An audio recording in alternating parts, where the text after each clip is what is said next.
Did you know that over 85% of people struggle with low self-esteem? That's right. The majority of us are fighting a tough battle inside, doubting our worth every day. And here's something even more surprising. Feelings of loneliness can increase your risk of premature death by up to 29%. These aren't just numbers, they're wake-up calls. But this isn't just about the struggles. It's also a journey of hope and transformation. Along the way, we'll share strategies that have helped others climb out of the darkness and into the light. Strategies that can help you do the same. So, if you're tired of feeling stuck, if you're ready to face this challenge head-on and turn your pain into your greatest strength, you're in the right place. Let's start this journey together, and let's do it with compassion, courage, and the conviction that a brighter future is possible for all of us. Chapter 1. Understanding Self-Hate Among Unloved People. Today, we're diving deep into a topic that touches many. Self-hate, especially among those who feel unloved. It's a tough subject, but stick with me. We're going to unpack it together, and I promise it'll be enlightening. Self-hate is like carrying around a backpack full of bricks, labeled with words like not good enough, unworthy, or unlovable. Imagine that for a second. Heavy, right? But here's the kicker. Many folks don't even realize they're carrying it. Did you know that according to psychologists, our self-perception is often rooted in early life experiences? A startling statistic from the field of developmental psychology suggests that the foundations for our self-esteem are largely set by the age of 5. That's incredibly early. So what happens when these foundations are shaky? When people feel unloved during these formative years, it can set the stage for a lifetime of self-criticism. It's a cycle that's hard to break, but not impossible. The first step in breaking free is recognizing the negative self-talk. We all have that inner critic, but for some, it's like a radio stuck on the worst station ever, playing on repeat. Turning it off starts with awareness. Here's a thought. Instead of saying, "I'm such an idiot," what if we said, "Okay, that didn't go as planned. What can I learn?" This simple shift can move mountains over time. Another strategy is looking for evidence against those harsh self-judgments. Often our self-hate is based on feelings, not facts. When you catch yourself thinking you're unlovable, ask, would someone who is truly unlovable have friends or family who care about them? Chances are, you do have people who care. Surrounding yourself with positivity is also key. This doesn't just mean positive people, but also positive experiences. Engaging in activities that make you feel good can boost your self-esteem. It's like adding feathers to your backpack instead of bricks. Did you ever hear the saying, "You are your own worst critic"? It's true for many, but it doesn't have to be. Learning to be kind to ourselves is crucial. Imagine how you treat a friend in your situation, and then treat yourself the same way. This approach can change how you view yourself. Journaling is another powerful tool. It's a way to get those swirling thoughts out of your head and onto paper. You might be surprised at what you discover when you start writing. It's like having a conversation with yourself, but on your own terms. Chapter 2. The Impact of Lack of Love. All right, let's keep the ball rolling. Now we're stepping into some territory that gets a bit darker, but it's just as important. We're talking about the impact of feeling unloved, not just on the inside, but how it spills over into our lives. Feeling unloved can be a lonely road, and it's not just about feeling sad. Studies show that prolonged feelings of loneliness can be as harmful to your health as smoking 15 cigarettes a day. That's a tough pill to swallow, isn't it? And when it comes to depression and anxiety, the numbers are just as alarming. The World Health Organization reports that depression is a leading cause of disability worldwide. If you've ever felt unloved, you know it can sometimes feel like you're carrying a weight that just won't lift. But here's where we can start turning the tide. Social connections. They're like medicine for the soul. Research has found that strong social bonds can increase your lifespan by up to 50%. So, it's not just about feeling good, it's about living longer and healthier. Building these connections starts with reaching out. It might feel like the last thing you want to do, but even small steps count. Start with a simple hello to a neighbor or attending a community event. These little moments can start to fill the void. Another strategy is to engage in activities that bring you joy and involve others. Whether it's a cooking class, a sports team, or a book club, shared interests can be a gateway to new friendships. It's like finding your tribe. Let's not forget the power of volunteering. Giving your time to help others can actually make you feel more connected and valued. It's a win-win. You're making a difference in the world and combating your own feelings of loneliness. In the realm of mental health, seeking professional help is a sign of strength, not weakness. Therapy can provide tools and perspectives that are hard to find on your own. It's like having a guide in a complicated maze. Now, for a moment of truth, the impact of feeling unloved isn't just a personal issue. It's a societal one. When people feel disconnected and undervalued, it affects communities and relationships at all levels. But each of us has the power to make a change, starting with ourselves. Embracing self-care is crucial. It's not all spa days and bubble baths, though those are nice. It's also about setting boundaries, saying no when you need to, and prioritizing your well-being. It's like putting on your oxygen mask first before helping others. Chapter 3. Breaking the cycle of self-hate. Now we're tackling a big one. Breaking free from the cycle of self-hate. It's like deciding to stop walking the same old path that leads nowhere good and carving out a new one that leads to somewhere beautiful. Ready to take that first step? Let's go. Recognizing those negative patterns is like spotting weeds in your garden. You can't do much about them until you see them clearly. Did you know that our brains are wired to remember negative experiences more than positive ones? It's a survival thing. But in our modern world, it often backfires, leaving us stuck in negative loops. Awareness is the first tool to dig those weeds out. Then there's the power of self-talk. Imagine if a friend spoke to you the way you sometimes speak to yourself. Sounds harsh, right?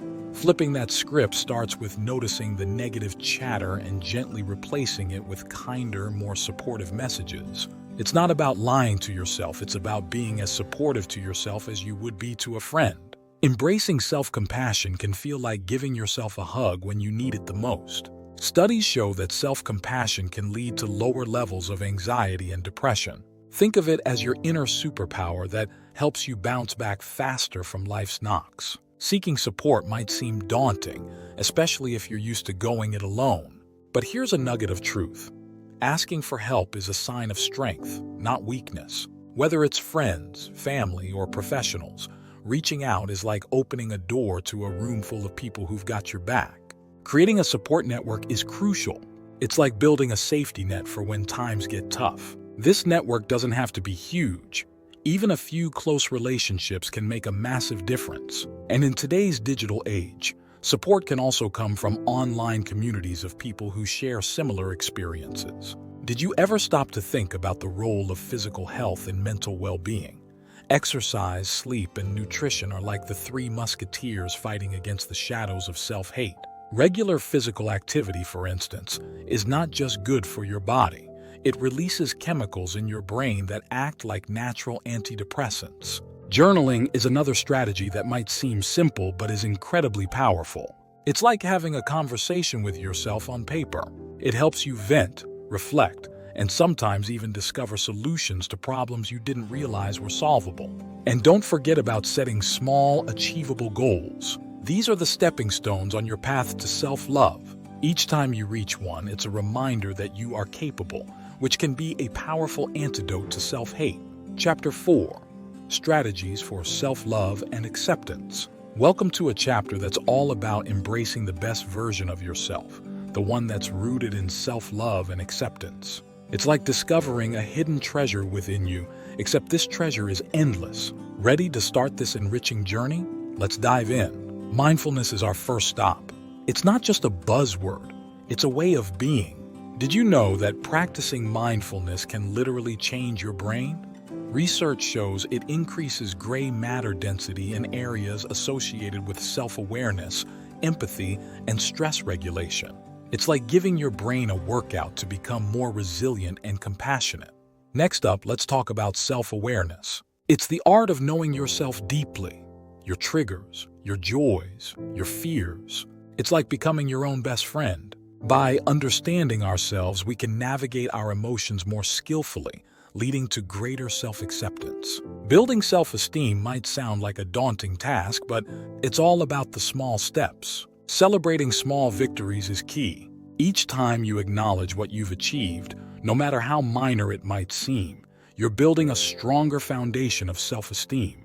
It's like collecting stones to build a fortress around your self-worth.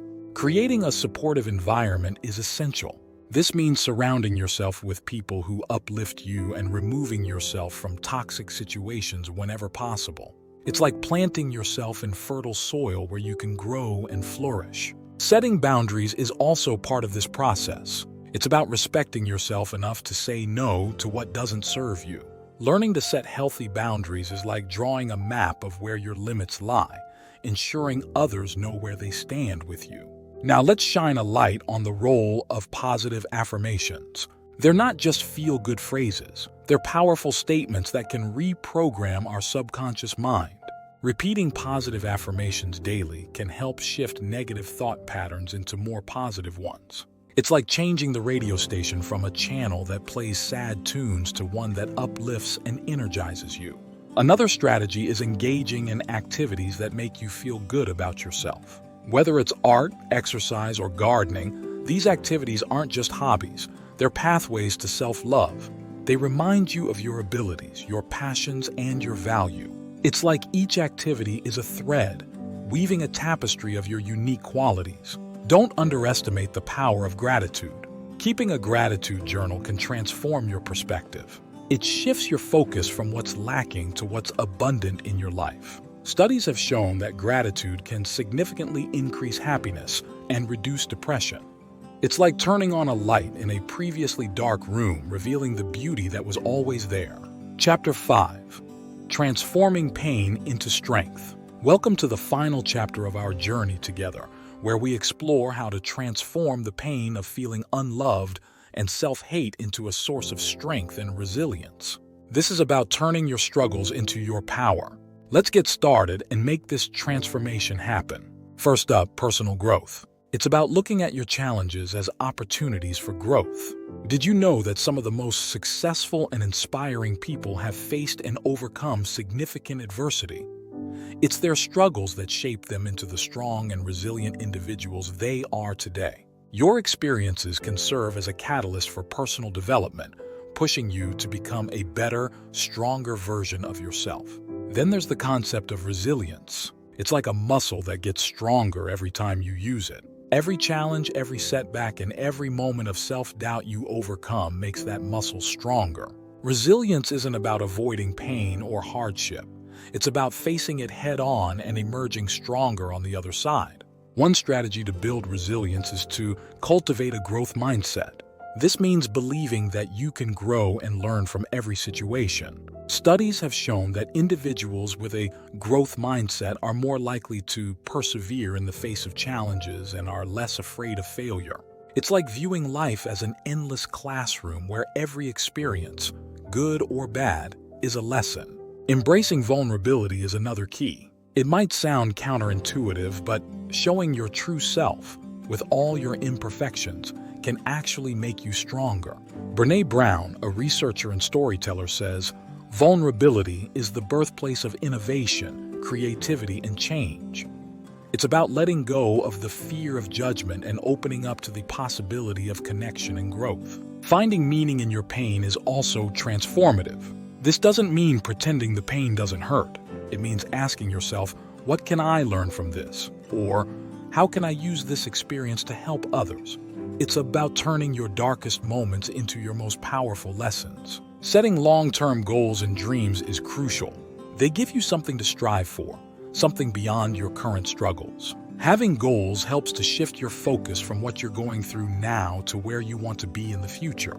It's like plotting a course on a map to your desired destination.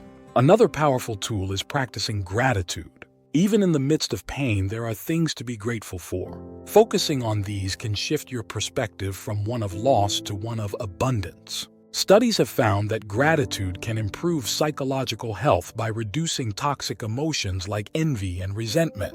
It's like choosing to see the sun behind the clouds. Sharing your story is not only cathartic but also inspiring to others. It can be a powerful reminder that they're not alone in their struggles. Your journey could be the beacon of hope someone else needs to see to start their own journey of healing and growth.